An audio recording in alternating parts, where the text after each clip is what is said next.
My dear friends, आज हम बात करेंगे इंडिया नेपाल के रिलेशन के बारे में। इंडिया और नेपाल दो पड़ोसी देश हैं। इंडिया का नेपाल सबसे पुराना और अच्छा दोस्त रहा है, लेकिन नवंबर 2019 से इंडिया और नेपाल के रिश्ते अच्छे नहीं हैं।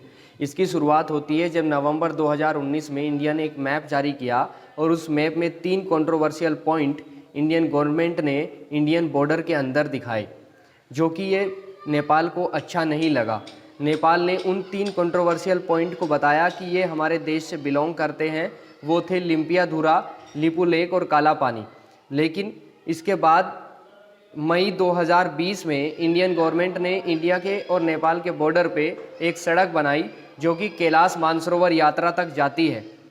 और कैलाश मानसरोवर तक जाने के लिए जो रोड बनाई गई उसका इनॉग्रेशन इंडियन डिफेंस मिनिस्टर ने किया और उन्होंने कहा कि इस सड़क को बनाने का हमारा मोटिव ये है कि इससे कैलाश मानसरोवर यात्रा जो कि 5 दिनों में पूरी होती है वो इसके बनने की वजह से 2 दिनों में कंप्लीट हो जाएगी।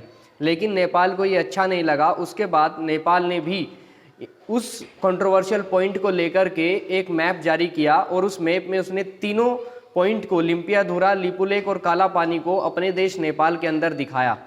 इस नेपाल के ऐसा करने से इंडिया के मिलिट्री चीफ ने कहा कि ये सब नेपाल चाइना के कहने की वजह से कर रहा है, जबकि ये इंडिया से बिलोंग करते हैं तीनों पॉइंट। लेकिन इसकी थोड़ी हम रियलिटी को जानने की कोशिश करें तो इसकी शुरुआत होती है सन 1800 से।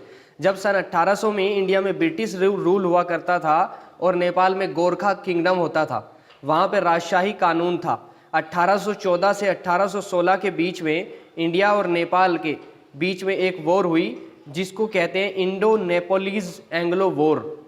उसका रिजल्ट ये निकला कि इंडिया और नेपाल के बीच में एक संधि हुई, उसको बोलते हैं सुगोली संधि। उस सुगोली संधि के अकॉर्डिंगली ये तीनों पॉइंट इंडिया में आ गए।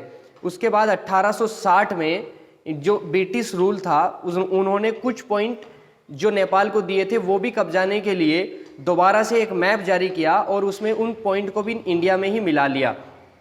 उसके बाद 1990 तक ऐसा ही चलता रहा। लेकिन 1990 में वहाँ पे डेमोक्रेसी आई। नेपाल में जब डेमोक्रेसी की शुरुआत हुई तो नेपालीज प्राइम मिनिस्टर ने उन तीनों पॉइंट को नेपाल के अंदर दिखाया और कहा कि ये पॉइंट पहले से ही नेपाल से बिलोंग करते हैं। वो जो पॉइंट थे लिपू लेक, काला पानी और लिम्पियाधुरा, तीनों पॉइंट पहले से ही नेपाल को बिलोंग करते हैं और ये राजशाही कानून इस मामले में एक्टिव नहीं था, इसी वजह से ये इंडिया के पास चले गए। वरना ये रियल में नेपाल से बिलोंग करते हैं और नेपाल की प्रॉपर्टी है। उसके बाद सन 2000 में इंडिया के प्राइम मिनिस्टर और नेपाल के प्राइम मिनिस्टर ने एक संधि की, उसके तहत ये तीनों पॉइंट इंडिया में आ गए। लेकिन 2015 में जब इंडिया और नेपाल के बीच में एक ट्रेड एग्रीमेंट हुआ, उसके अकॉर्डिंगली इस तीनों पॉइंट को लेकर के नेपाल ने दोबारा से आवाज़ उठाई। नेपाल का कहना ये था कि ये तीनों पॉइंट लिम्पियाधुरा, लिपू लेक और काला पानी नेपाल की प्रॉपर्टी है, नेपाल से बिलोंग करते हैं, इंडिया के नहीं है। लेकिन भारत इस बात को सबूत देता रहा कि इस तरह से तो पूरी दुनिया में आज से 200-300 साल पहले कोई प्रॉपर्टी किसी की हुआ करती थी, कोई किसी की हुआ करती थी। लेकिन फाइनली जो एग्रीमेंट के होने के बाद तय हुई वो फाइनल एग्रीमेंट माना जाता है।